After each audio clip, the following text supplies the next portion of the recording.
Hello everyone, welcome to my UPSC. अभी जो हम डिस्कस करेंगे ये है हमारा जो जनरल स्टडीज का पेपर है असिस्टेंट प्रोफेसर के लिए। उसमें एनवायरनमेंट है। इस पे जो भी इंपॉर्टेंट हमारे सिलेबस में दे रखा है उसको डिस्कस करेंगे हम। इसमें जो इंपॉर्टेंट चीजें हैं मेनली तो जो ईयर है, किस साल में कौन सा लागू हुआ है, किस चीज के लिए लागू किया है और कहां पे किया है, ये दो तीन चीजें इसमें इंपॉर्टेंट है पर्यावरण में। जैसे रामसर कन्वेंशन है 1971 का, ईरान की सिटी है रामसर, वहां पे इसको साइन किया गया था, अडॉप्ट किया गया था। तो इस तरीके से है।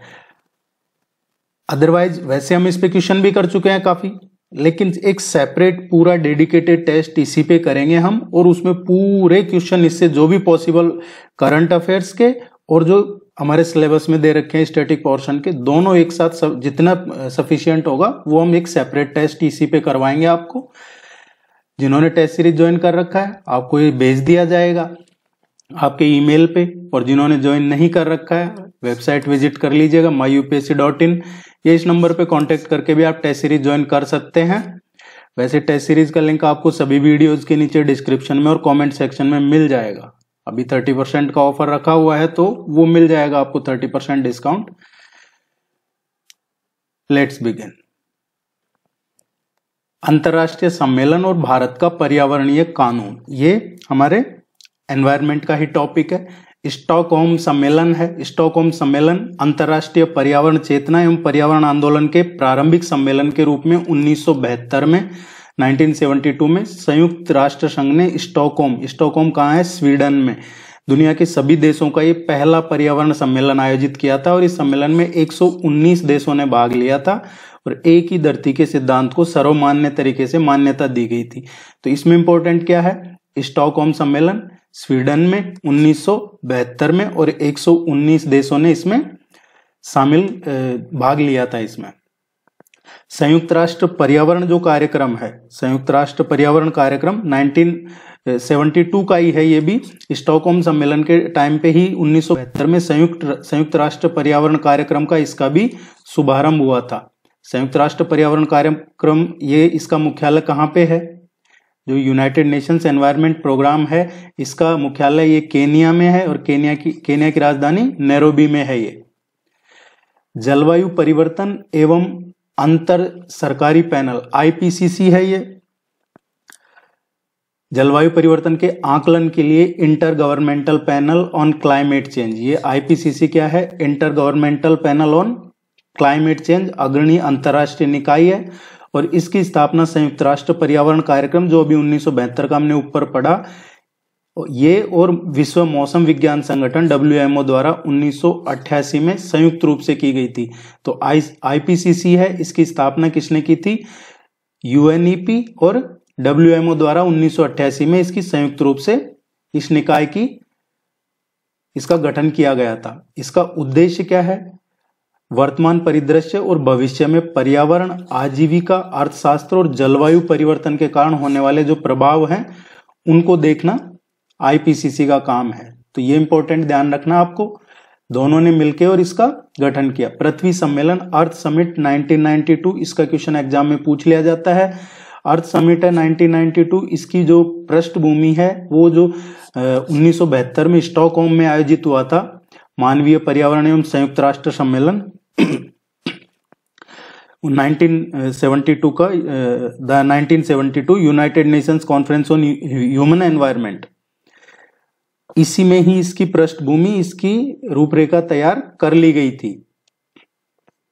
संयुक्त राष्ट्र महासभा के द्वारा 1983 में नॉर्वे के प्रधानमंत्री की अध्यक्षता में एक समिति का गठन किया था, और उसका काम क्या था, विश्व पर्यावरण की स्थिति का अध्ययन करना और 2000 के बाद विकास की समीक्षा करना, ये इसका काम था। United Nations conference on human environment, ये कॉन्फ्रेंस ऑर्गेनाइज किया गया था यूनाइटेड नेशंस की जनरल असेंबली ने।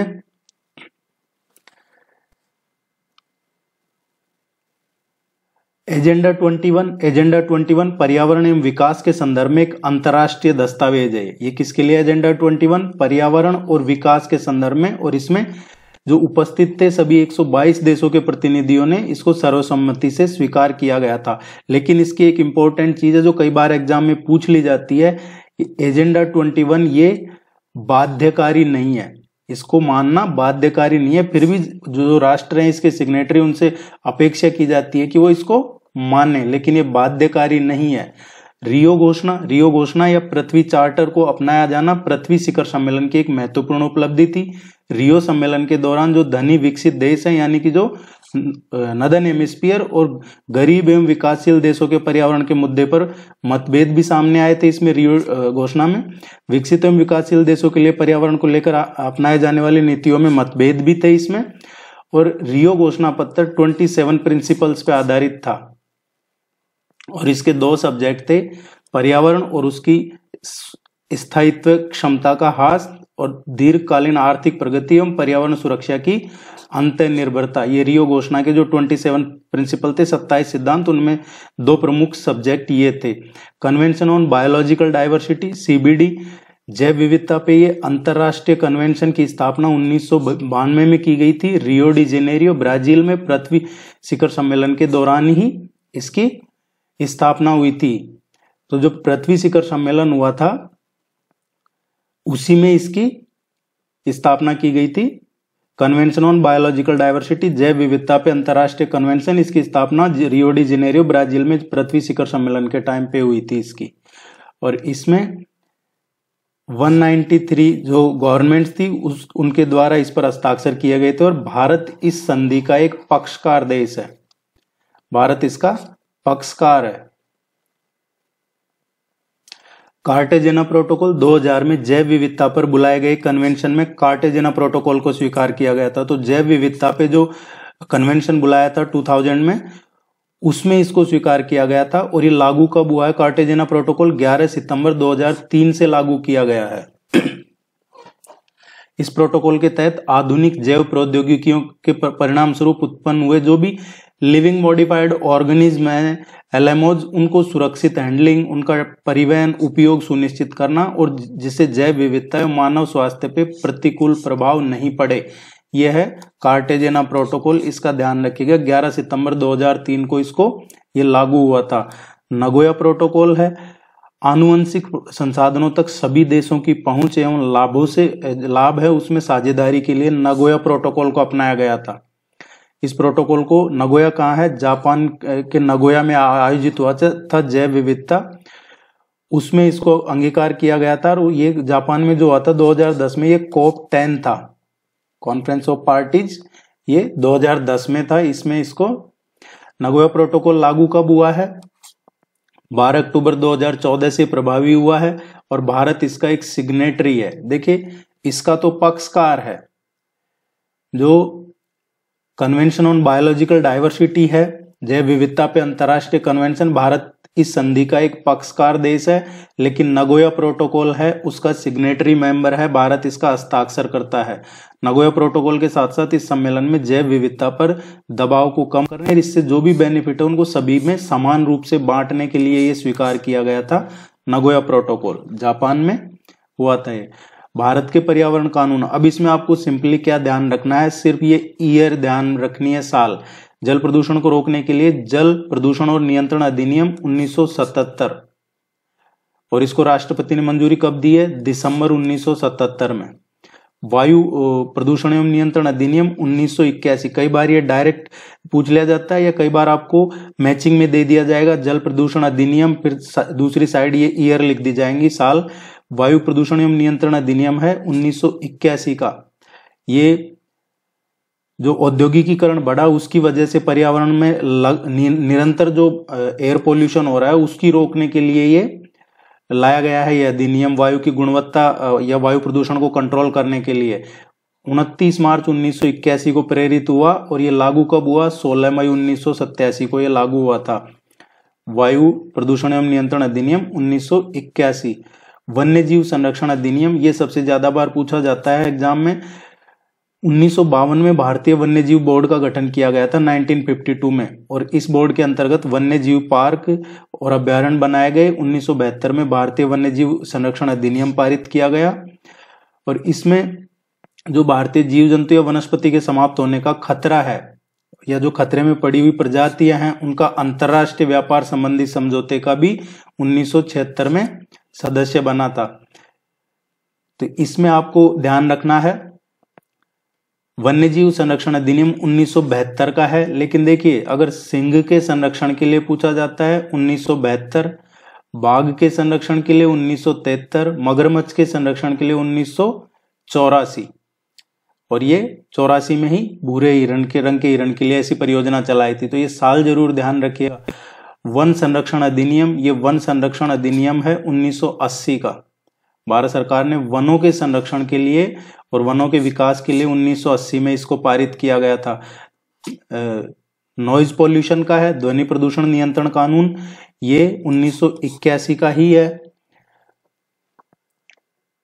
और 87 में इसमें संशोधन करते हुए ध्वनि प्रदूषकों को भी वायु प्रदूषकों की परिभाषा में शामिल किया गया था। पर्यावरण संरक्षण अधिनियम 1986 की धारा 6 के अधीन ही ध्वनि प्रदूषकों सहित वायु एवं जल प्रदूषकों की अधिकता को रोकने के लिए कानून बनाने का इसमें प्रावधान है। इसका प्रयोग करते हुए ध्वनि प्रदूषण अधिनियम 2000 पारित किया गया है। पर्यावरण संरक्षण अधिनियम 1986 का है, ये कई बार डायरेक्ट पूछ लिया जाता है। भारत ने पर्यावरण के संरक्षण के लिए अधिनियम 1986 में पास किया गया था और इसमें 26 धाराएं जिनमें 4 अध्यायों में बांटा गया है। ये कानून पूरे देश में 19 नवंबर 1986 से लागू हुआ था। पर्यावरण संरक्षण अधिनियम कब लागू हुआ? 19 नवंबर 1986 से। ज्यादातर साल ही पूछते हैं, डेट कम पूछी जाती है। अब नया आयोग है तो डेट भी याद रख लीजिएगा। जैव विविधता संरक्षण अधिनियम 2002 का है। 2002 में ये पारित किया गया था। इसका उद्देश्य क्या था? जैव विविधता की रक्षा करना, इसका यही उद्देश्य था। राष्ट्रीय पर्यावरण नीति कब लागू हुई? पर्यावरण और वन मंत्रालय ने दिसंबर 2004 को राष्ट्रीय पर्यावरण नीति 2004 का ड्राफ्ट जारी किया था। तो राष्ट्रीय पर्यावरण नीति है 2004 की। क्लाइमेट का देख लेते हैं। ओजोन परत का जो नुकसान है, क्षरण है, वायुमंडल की ऊपरी सतह मतलब समताप मंडल में ओजोन गैस की परत है। तो ओजोन गैस की परत कहाँ है? समताप मंडल में, जो सूर्य की पराबैंगनी किरणों को पृथ्वी पे आने से रोकती है। और इस परत में पराबैंगनी किरणों के कारण ओजोन के अणुओं का विघटन और ऑक्सीजन का निर्माण निरंतर रहता है। ओजोन परत पराबैंगनी किरणों की अच्छी अवरोधक है। ये किरणें त्वचा कैंसर, मोतियाबिंद, प्राणी, पौधों और फसलों में अन्य समस्याओं का कारण बनती है। मानवीय गतिविधियों से उत्पन्न होने वाली विभिन्न प्रकार की गैसों के कारण ओजोन परत नष्ट हो रहा है। ये ध्यान रखना है आपको। ग्रीन हाउस प्रभाव है, ये तो सब बेसिक चीजें हैं जो इंपॉर्टेंट है एग्जाम पॉइंट ऑफ व्यू से, हम वो ही पढ़ रहे हैं। जलवायु परिवर्तन के बचाव हेतु अंतरराष्ट्रीय प्रयास। 1962 में राकल कार्सन की एक बुक आई थी, द साइलेंट स्प्रिंग। 1962 में राकल कार्सन की पुस्तक थी द साइलेंट स्प्रिंग। इसने पर्यावरण प्रदूषण की ओर विश्व के सभी लोगों का ध्यान आकर्षित किया। अब पर्यावरण संकट पे अंतर्राष्ट्रीय सहयोग की आवश्यकता महसूस हुई उसके बाद, और फिर 3 दिसंबर 1968 को संयुक्त राष्ट्र की आम सभा में ये संकल्प पारित किया, जिसमें मानव पर्यावरण पर एक अंतर्राष्ट्रीय सम्मेलन आयोजित करने का प्रस्ताव रखा था। और इसी के तहत फिर 5 जून 1972 को स्टॉकहोम में पहला विश्व पर्यावरण सम्मेलन आयोजित किया गया था। अंतर्राष्ट्रीय पर्यावरण सुरक्षा समझौते 1975 का है। ये 1975 का वर्ष पर्यावरण सुरक्षा के लिए एक महत्वपूर्ण माना गया था और इसमें कई संधियां की गई थी। जंगली जीव जंतुओं और वनस्पति जगत की जो संकटापन्न प्रजातियां हैं उनके अंतर्राष्ट्रीय व्यापार से संबंधित समझौता 1973 का है। अंतर्राष्ट्रीय महत्व की नम भूमि और विशेषकर पानी में रहने वाले पक्षियों के रहने के स्थान से संबंधित समझौता भी 1972 का है। विश्व की सांस्कृतिक और प्राकृतिक विरासत की सुरक्षा संबंधी समझौता 1972 का है। समुद्र में तेल प्रदूषण की दुर्घटनाओं के मामले में हस्तक्षेप से संबंधित अंतर्राष्ट्रीय समझौता 1969 का है। समुद्री जहाजों तथा विमानों से समुद्री प्रदूषण को रोकने संबंधी समझौता 1973 का है। और कूड़ा करकट और जो अदर पदार्थ हैं उनसे समुद्री प्रदूषण को रोकने वाला भी 1972 का है। नैरोबी सम्मेलन हुआ था। स्टॉकहोम सम्मेलन जो अभी हमने पढ़ा 1972 का, उसकी 10वीं वर्षगांठ पे 105 देश नैरोबी में मई 1982 में इकट्ठे हुए थे, एकत्रित हुए थे और उन्होंने नैरोबी घोषणा पत्र को स्वीकृति दी थी। इसमें 10 मेन घोषणाएं थी और घोषणा में क्या था, जो स्टॉकहोम सम्मेलन में इन्होंने कमिटमेंट किया था, जो उसी को ही इन्होंने फिर से दोहराया 10 साल बाद। कहां पे, वो स्टॉकहोम में हुआ था और ये नैरोबी सम्मेलन नैरोबी में हुआ था।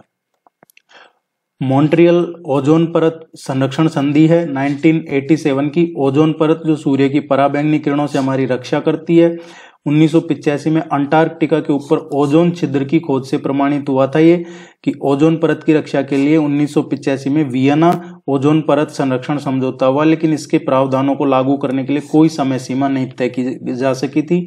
इसी कड़ी में 16 सितंबर 1987 को मॉन्ट्रियल ओजोन परत संरक्षण संधि पे हस्ताक्षर किए गए। इसको 1 जनवरी 1989 से लागू किया गया था। तो मॉन्ट्रियल 1 जनवरी 1989 से लागू हुआ था। ये मॉन्ट्रियल किससे संबंधित है, ओजोन परत संरक्षण। वीडियो को लाइक जरूर कीजिएगा, चैनल को सब्सक्राइब कर लीजिए। लगभग 41% ऐसे वीडियो देख रहे हैं आप लोग जो चैनल को सब्सक्राइब नहीं कर रखा है। टेस्ट सीरीज के लिए वेबसाइट विजिट कर लीजिएगा या इस नंबर पे कांटेक्ट कर लीजिएगा। रियो घोषणा है। रियो घोषणा में 27 सिद्धांतों पे सहमति बनी थी और इन सिद्धांतों में प्राकृतिक संसाधनों पे राष्ट्रीय संप्रभुता और राज्यों के बीच आपसी सहयोग पे जोर दिया गया था। रियो घोषणा पढ़ रहे हम। इसमें अब देखिए एक कार्यक्रम 21 है। कार्यक्रम 21 इसके जो अभी हमने देखा था अभी पीछे वही है, इसका डिटेल में इसके पॉइंट्स दे रखे हैं। ग्लोबल वार्मिंग से संबंधित क्या है, क्योटो प्रोटोकॉल 1997 का। वैश्विक तापमान में बढ़ोतरी की चुनौती से निपटने के लिए संयुक्त राष्ट्र की पहल पे वर्ष 1992 में framework convention on climate change का गठन किया गया था। Framework convention on climate change. और विकसित देशों द्वारा ग्लोबल वार्मिंग हेतु जिम्मेदार खतरनाक जो ग्रीन हाउस गैस है उनके उत्सर्जन में कटौती की बाध्यता के लिए UNFCCC द्वारा एक अंतर्राष्ट्रीय समझौता तैयार करने हेतु वार्ता की गई और 11 दिसंबर 1997 को जापान का क्योटो शहर है, इसमें इसके तीसरे सम्मेलन हुआ था ये UNFCCC का, और इसमें क्योटो प्रोटोकॉल को स्वीकार किया गया था जिसपे 55 देशों के हस्ताक्षर है। पेरिस जलवायु समझौता है जो 2015 का है। पेरिस क्लाइमेट एग्रीमेंट COP21 में ये COP21 पेरिस में आयोजित किया गया था। पेरिस जलवायु समझौता कहते हैं इसको। सबने इसमें सामूहिक जिम्मेदारी मानी। जलवायु परिवर्तन पे मारावेफज सम्मेलन है।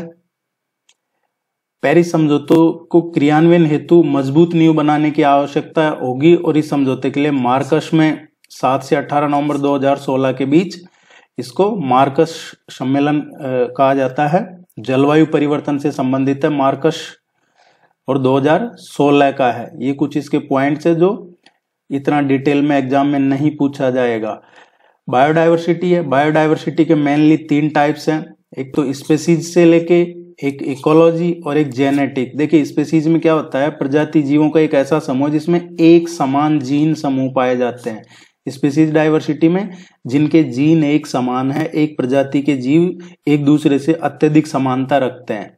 किसी एक विशेष प्रक्षेत्र के अंतर्गत उपस्थित प्रजातियों की मध्य पाए जाने वाली विविधताओं को प्रजातीय विविधता कहते हैं। स्पीसीज डाइवर्सिटी मतलब पर्टिकुलर एक क्षेत्र में और उनके जो जीन्स हैं समान जीन समूह के हैं। इकोलॉजी डाइवर्सिटी क्या होता है, जीवमंडल में कोई कभी भी अकेले नहीं रहता बल्कि उसके साथ या तो जीवित या निर्जीव वस्तुएं रहती है। किसी स्थान पे उपस्थित सभी जीवित और निर्जीव वस्तुओं की एक साथ उपस्थिति को पारिस्थितिकी तंत्र मतलब इकोलॉजिकल डाइवर्सिटी कहते हैं। ये ध्यान रखना है, जीवित और निर्जीव दोनों। आनुवंशिक विविधता क्या है, जेनेटिक डाइवर्सिटी है। इसमें एक ही प्रजाति के जीव होते हैं, एक ही प्रजाति के जीवों में होने वाली विविधताओं को आनुवंशिक विविधता कहते हैं। मतलब प्रत्येक जीव में जीन का एक समूह पाया जाता है। विभिन्न प्रकार के जीवों में विविध प्रकार के जीन समूह पाए जाते हैं। ये इंपॉर्टेंट चीजें थी कुछ।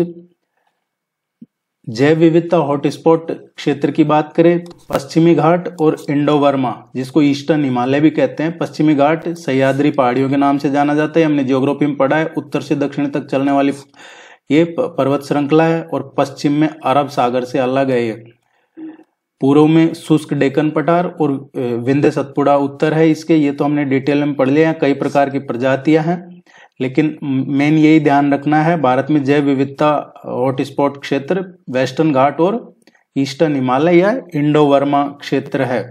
और ये हॉटस्पॉट क्या है, मेकांग रिवर है उसका जल ग्रहण क्षेत्र। ये पूर्वी बांग्लादेश से शुरू होता है, फिर ब्रह्मपुत्र नदी के दक्षिण में उत्तर पूर्वी भारत में फैला हुआ है, जिसमें चीन का दक्षिणी और पश्चिमी यूनान प्रोविंस है, सभी पूरा Myanmar, people's democratic republic, Laos people's democratic republic, Cambodia और वियतनाम भी हैं इस रीजन में। इसके अलावा हॉटस्पॉट दक्षिणी चीन और इसके जो निचले तटीय इलाके हैं और साथ में साउथ चाइना सी और भारत का अंडमान द्वीप समूह, ये सभी याद रखिएगा। हमसे पूछा जा सकता है कि जो इंडो बर्मा क्षेत्र है इसमें इनमें से कौन सा है कौन सा नहीं है। एक बार इसको रफली जल्दी जल्दी में और रिवीजन कर लेते हैं। रामसर कन्वेंशन 1971 का है। 1972 United Nations conference on human environment का है और ये कॉन्फ्रेंस ऑर्गेनाइज किया गया था स्टॉकहोम 5 से 16 जून 1972 को। एक ये साइट्स है, convention on international trade in endangered species on wild flora, fauna and flora, ये जरूर ध्यान रखिएगा आप। UN clause, UN's convention on law of sea है, ये law of sea convention on law of the sea convention 1982। Vienna convention है, किसके protection के लिए वियना कन्वेंशन, ओजोन लेयर के प्रोटेक्शन के, और मॉन्ट्रियल प्रोटोकॉल है 1987 का, और Vienna convention on the protection of ozone layer 1985 और मॉन्ट्रियल प्रोटोकॉल 1987। बेसल कन्वेंशन है, ये किसके लिए है, कंट्रोल करना है ट्रांस बाउंड्री जो मूवमेंट्स होता है हैजर्डियस वेस्ट का, 1989 का है बेसल कन्वेंशन, जो अपशिष्ट पदार्थ वगैरह हम पढ़ रहे थे। बायोडायवर्सिटी कन्वेंशन 1992 का। कार्टेजेना प्रोटोकॉल है, ये भी बायोडायवर्सिटी कन्वेंशन का ही अटैचमेंट है। तो बायोडायवर्सिटी कन्वेंशन, कार्टेजेना प्रोटोकॉल। इसमें देखिए यूएन कन्वेंशन है कॉम्बैट डेजर्टिफिकेशन का 1994 का, आपको लग रहा होगा, लेकिन इसमें जो इंपॉर्टेंट है वो ये ही है, साल इंपॉर्टेंट है इसमें और किसके लिए है। आधे तो उनके नाम से पता चल जाते हैं और बाकी अभी आप यहाँ देख लीजिए, पढ़ लीजिए, अदरवाइज इनके सफिशिएंट क्वेश्चन करेंगे हम। United nation climate change conference, UNFCCC है, the United Nations framework convention on climate change. ये कब एग्जिस्टेंस में आया है, 21 मार्च 1994 को, और इसमें इसको पार्टीज ऑफ कन्वेंशन भी है, इसमें 198 कंट्रीज है। UNFCCC क्या है, इज ए रियो कन्वेंशन, जो 3 अडॉप्शन किया गया था रियो समिट 1992 में, उसमें से एक है रियो कन्वेंशन। जैसे रियो कन्वेंशन है, बायोलॉजिकल डाइवर्सिटी कन्वेंशन है, कॉम्बैट डेजर्टिफिकेशन है, क्योटो प्रोटोकॉल, ये जापान का हमने पढ़ लिया 1997 का। क्योटो प्रोटोकॉल क्या है, Kyoto protocol to the United Nations framework convention on climate change, और ये कब एडॉप्ट किया गया था, 11 दिसंबर 1997 को क्योटो जापान में, 16 फरवरी 2005 को ये लागू हुआ है। कुछ एनवायरमेंट लॉ हैं, लॉ एंड एक्ट्स हैं इंडिया के, वो देख लेते हैं। डिपार्टमेंट ऑफ एनवायरनमेंट कब एस्टेब्लिश किया गया है, 1980 में, to ensure the healthy environment for the country. This letter become the ministry of environment and forest. पहले डिपार्टमेंट ऑफ एनवायरनमेंट था, बाद में ये ministry of environment and forest 1985 में, और जो एनवायरनमेंट प्रोटेक्शन एक्ट है 1986 का है ये। और ये कब आया है, भोपाल गैस ट्रेजेडी हुई थी उसके बाद में आया था ये। Environment protection act 1986, the objective of hazardous waste management and handling rules 1989, manufacture storage and import of, ये भी 1989 का, ये इसी का ही पार्ट है। कुछ रूल्स हैं जो हमारे ये मैन्युफैक्चर, ये अभी इसी का ही चल रहा है 1989 का। Public liability insurance act and rules of amendment, important ये है नेशनल एनवायरनमेंट ट्रिब्यूनल एक्ट 1995 का। ये कोई डैमेज हो पर्सन, प्रॉपर्टी, एनवायरनमेंट से, एक्टिविटीज से, उसको लेके है ट्रिब्यूनल।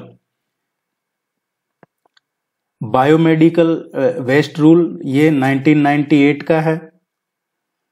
इसके अलावा जो इंपॉर्टेंट है ये है, ये टेबल सबसे इंपॉर्टेंट है, ये वाली, दिस वन।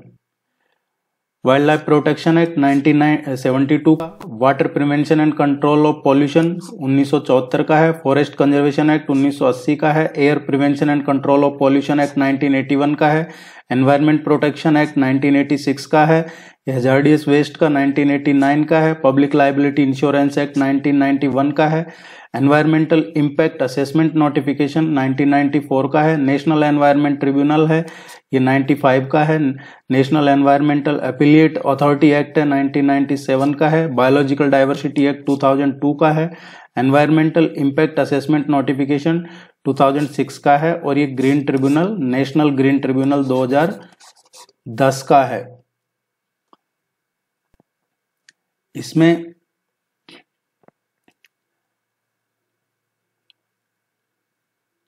ये पेरिस एग्रीमेंट हमने पढ़ ही लिया है। इसमें जो मेन फोकस है, देखिए, ये एग्रीमेंट का is to hold the increase in the global temperature, average temperature to well below 2 degree centigrade above pre industrial level and on driving efforts to limit it even further 1.5 degree centigrade. The Paris agreement, इसमें 29 article है, ये point जरूर ध्यान रखिएगा इसमें। बाकी तो हम कवर कर चुके हैं, हिंदी वाले में अभी पढ़ा।